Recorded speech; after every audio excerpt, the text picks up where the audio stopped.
Hello guys! Gusto niyo bang malaman kung sino at papaano malalaman ang mga hindi nagsusukli sa inyo o hindi bumabalik sa inyo sa mga sinasubscribe nyo? Simple lang yan mga kaibigan. Panoorin nyo ang video nito at ipakikita ko sa inyo kung paano nyo malalaman ang mga tao at ang mga hindi bumabalik sa inyo o hindi nagsasubscribe sa inyo. Kumbaga, sabi nga nila, marami daw mga nangi-scam. Ito po mga kaibigan, ano po, buksan natin ang ating channel dito sa ating Google Chrome, no? So pag nabuksan po natin ang ating channel, ito po, nakita nyo po ang aking account, Jokal Sabad Transit Ambassador. So makikita nyo po na buksan po natin ang ating YouTube Studio. Yan. Dito po natin makikita yung gusto ko pong ituro sa inyo. Yan, siyempre. So dito sa ating YouTube Studio, ito po ang ating makikita ang ating dashboard. Ito po ang ating dashboard, no? Sa dashboard makikita natin diyan yung ating subscribers, ayan. Yung ating latest video, ayan. Ang reaksyon natin tungkol dun sa mandatory face shield, no, dyan sa ating bansa. So dito makikita natin sa parting ibaba mga kaibigan, scroll down po natin yan. Dito sa parting ibaba makikita natin dito yung recent subscribers. Ayan, yung recent subscribers na yan, ito yung mga nag-subscribe po sa atin. Dyan yung makikita yung mga nag-follow sa inyo, yung mga talagang legit na mga kaibigan na tumulong sa atin. So, i-click natin yan. Dito sa bandang iba, mayroon dyang see all. So, click natin yung see all. Yan, ito see all. Nakita natin ang see all. So, nandyan yung simula sa pinakamataas na subscribers na nag-subscribe sa atin hanggang pababa ng pababa yan, hanggang sa pinakamababa. I-scroll down nyo lang yan. Yan. So, makikita nyo rito sa may bandang itaas. Ito po, yan. Last 90 days. Ayan. Pwede nyo baguhin yan. Pag kinlik nyo lang itong banda rito, may arrow dyan na pababa, kiklik nyo lang yan, makikita nyo yan. Kung gusto nyo, lifetime yan, pwede rin. So pangkaraniwan na yung 90 days, okay na yan. Gusto nyo, lifetime, pwede rin, lifetime yun. So yan, pang lifetime yan. Pero pag kasi lifetime, medyo mahaba-haba yung ating lalakbayin, ano? Hindi yan papantay-pantay.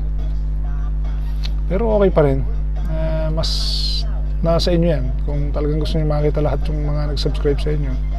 So dito sa parting ibaba makikita natin dito yung row per page. So may nakalagay yan automatic 10. So pwede natin baguhin yan. Yung 10 na yan pwede natin gawing, click lang natin, pwede natin gawing 50 para medyo marami-rami. So yan, 50. Yan, 50 katao na ang nandyan ngayon. So siyempre scroll down natin yan, makikita natin dyan yung lahat. Pagdating sa baba, meron dyang arrow, click lang natin yung arrow hanggang sa makarating natin lahat yung mga nagsasubscribe sa atin, makikita natin lahat yan, yung mga subscriber natin. So ngayon, paano natin makikita yung mga hindi nagsasubscribe sa atin o hindi bumabalik sa atin? So, balik tayo dun sa ating channel. Ito po, ating channel, ano, ayan. Siyempre, punta tayo sa ating channel. Bukas tayo ng isang slot. Ayan, home tayo. So, dito sa ating channel, sa mismong channel natin, makikita natin dito sa bandang kaliwa, ayan, home, trending, subscribers, and pag laptop po o desktop ang gamit nyo, andyan yan sa parting kaliwa. Pero kapag ang gamit nyo ay mobile, pangkaraniwan yan, nasa bandang ibaba nyo makikita yung application na to. So para makita natin, ito po yung subscription, ito po yung mga ating sinasubscribe, mga naging kaibigan natin, no? So ayan, nakikita natin yan. Silang lahat yan, mga nag-subscribe sa atin, yan. Sinubscribe pala natin. So ito isang simpleng paraan, no? Ito, siyempre kuha tayo ng isa, no? Ito si Indailen ng Italy. Pindutin natin yan. So dito makikita natin ang kanyang channel. Ayan, nakasubscribe po tayo sa kanya. Makikita naman natin. At ito yung kanyang subscribers. Di ba po? Ayan. So para malaman nyo po kung siya po ay bumalik sa atin o hindi, balik tayo dun sa ating dashboard.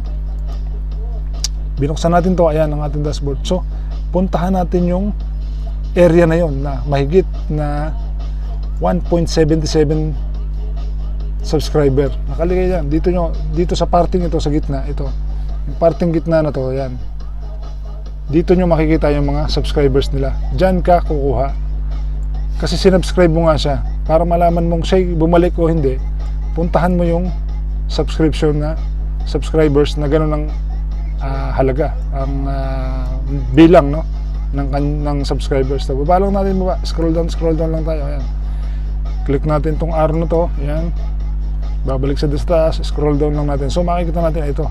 Malapit na siya sa 1.77. 1.8 na. Ayan. Ito 1.77.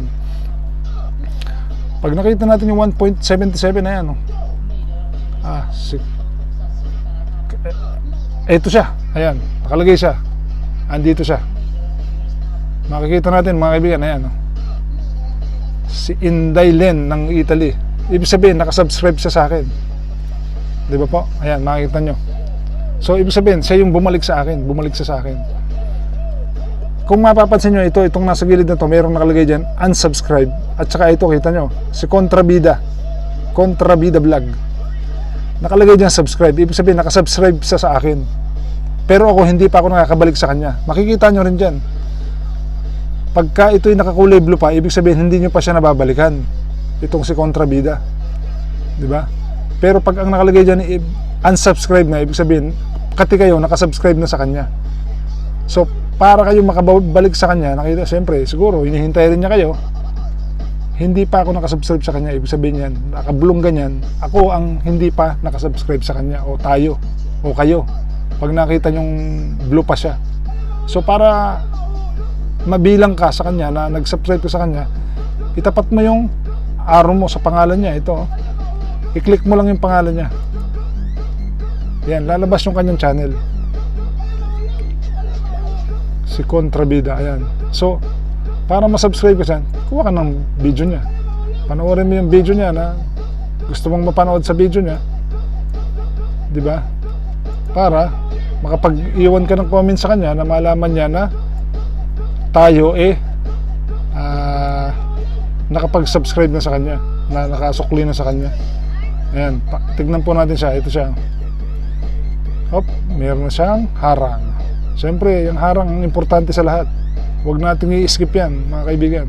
Pag meron tayong nabuksan na sinubscribe natin, na nakita natin ganyang may harang, huwag natin i-skip. Hayaan lang natin matapos yung harang na yan, para yun yung pinakamalaking tulong natin sa kanya.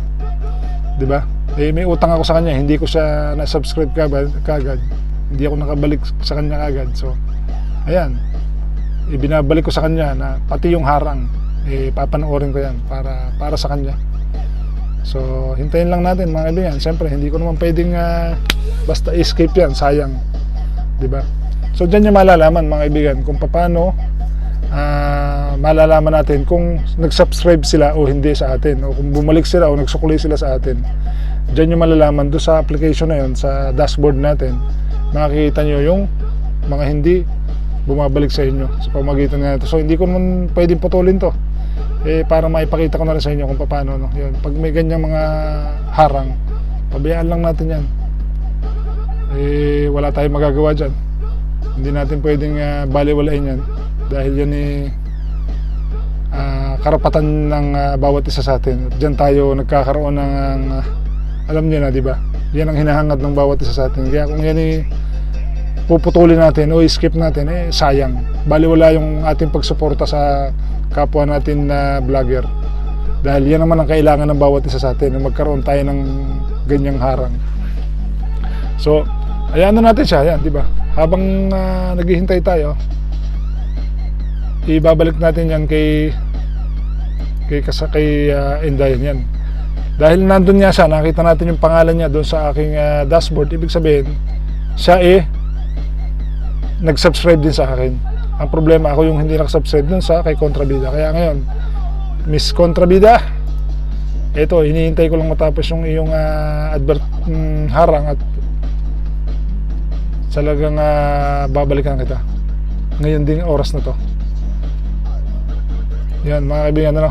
So alisin na natin to dahil nakita na nga natin na siya ay nakasubscribe sa akin, na balikan na tayo. Ayan. So ganun lang mga kaibigan. So pwede ko na siyang pindutin. Pak. Ayun, nakasubscribe na rin ako kay Kontrabida. Ayan.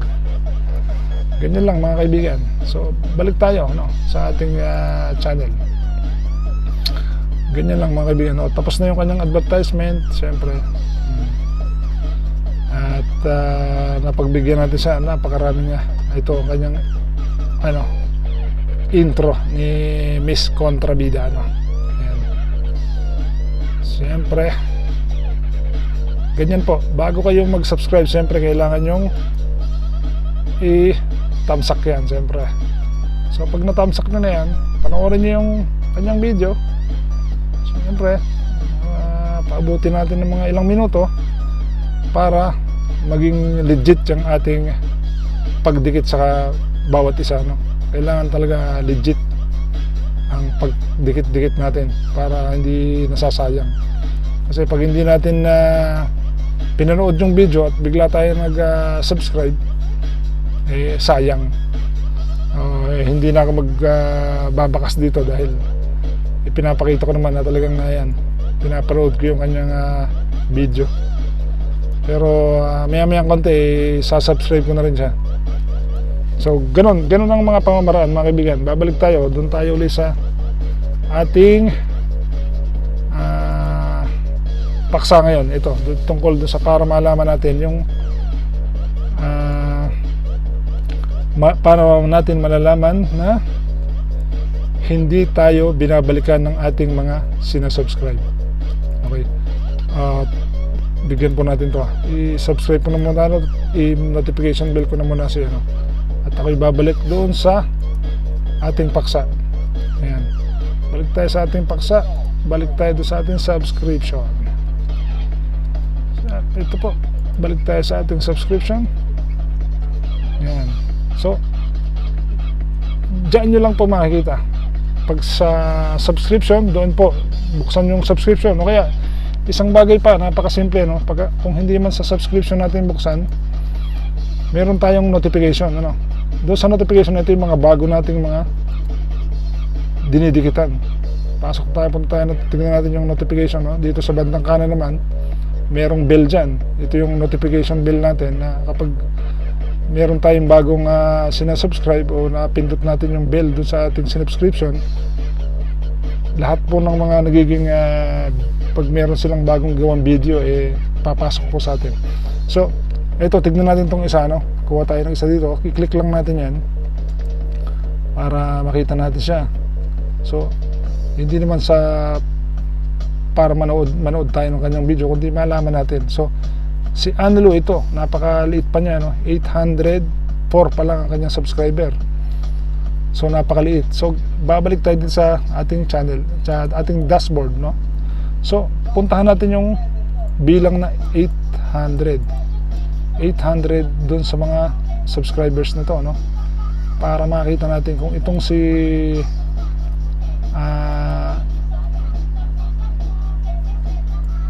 saan ba yan? Sige lang, ganyan lang, i-scroll down lang tayo para malaman natin yung kung nasaan yan, no? Napakatagal lang, pero tsagain natin para malaman nyo, at least alam nyo kung paano malaman kung nakasukli sila sa inyo o hindi. Kasi kung hindi natin to susubukan, hindi nyo malalaman, di ba? Ayan, talagang tsagaan lang mga kaibigan. Pag wala po tayong tsaga, wala, hindi natin matututunan ng mga bagay-bagay. So medyo nga lang yung ating laptop, medyo mabagal. Yun, pagtsagaan natin. Pero at least meron kayong konting natututunan kahit paano sa ganitong bagay man, at malaman nyo, kasi maraming iba hindi alam ang gagawin. Paano daw malalaman na kung ang sinasubscribe nila ay nakakabalik o hindi. So dito nga itong ganitong paraan, pero konting tiyaga lang, tiyagaan lang talaga. Medyo mabilis naman tong laptop na to, kaya lang siyempre naagaw-agaw yung connection. Hindi naman ako nag-iisa lang dito sa gumagamit ng connection na to. Kaya yan, malapit na mga kaibigan. Nasa 800 plus siya, kaya hahabulin natin yung 800. Kung nasan man yung 800 na yun, kailangan marating natin yun. Kung talagang halimbawa kasi ito para malaman nyo kung siya bumalik o nagsuklay sa atin. So ayan mga kaibigan, nasa 800 plus na siya. So ilan ba siya? 804. Itong si Hello Sunday, kanya ba to? Analu Pabrika. So Analu Pabrika 804. Punta tayo doon sa 804. So mahaba pa. Isang ikot pa. Yan. Dito maaring nandito na siya sa 804. Yan. Oops, 804. Ayun, ito siya. 804. Hanapin natin sa 804. Oops. Bakit wala siya? Ayun, ito siya. Nandito siya mga kaibigan. Ibig sabihin, nakasubscribe ka sa akin. Ayan, ang kanyang subscribers, 804. So, legit si kaibigang Analu Pabrika. So, mga kaibigan, suportahan natin to kasi napaka-legit nito kasi bumabalik talaga siya. Kahit mababa pa yung kanyang subscriber, talagang nagtsatsaga siya. So, ayan siya, nakita natin, di ba? So, ganun mga kaibigan. At makikita natin na paano malalaman na tayo ba ay nababalikan ng ating mga sinasubscribe. So sana kaibigan, kapatid, may konti kayong natutunan kahit paano. So yun po mga kaibigan, sana po may natutunan kayo sa aking pinakita sa inyo, na kapag doon po hindi nyo nakita yung pangalan na sinubscribe nyo, ibig sabihin nun, hindi siya bumalik sa inyo. Ayoko na magpakita ng ibang tao na hindi bumalik sa akin kasi nakakahiya. Kaya pinakita ko sa inyo yung mga bumabalik lang sa akin. Pero pag hindi nyo nakita doon sa listahan na yon, na katulad ng pinaliwanag ko, sure yun, doon nyo malalaman kung yung mga taong yon ay bumalik sa inyo o hindi. So kayo na bahala magdesisyon doon kung ano gusto nyo gawin, di ba? Kung gusto nyo balikan nila kayo, balikan nyo ulit yung video nila, panoorin nyo, magbigay ulit kayo ng komento dun sa kanilang video, baka sakaling mapansin kayo at balikan kayo. Sa akin, alam mo kung ano ginagawa ko doon? Ayaw nyo bumalik? Yun ang aking ginagawa. Kaya good luck mga kaibigan. Salamat. God bless sa inyo lahat. Sorry sa mga natsugi na mga sinubscribe ko at hindi bumalik sa akin. Kasalanan nyo rin naman yun Hindi kayo bumalik, so sorry, di ba?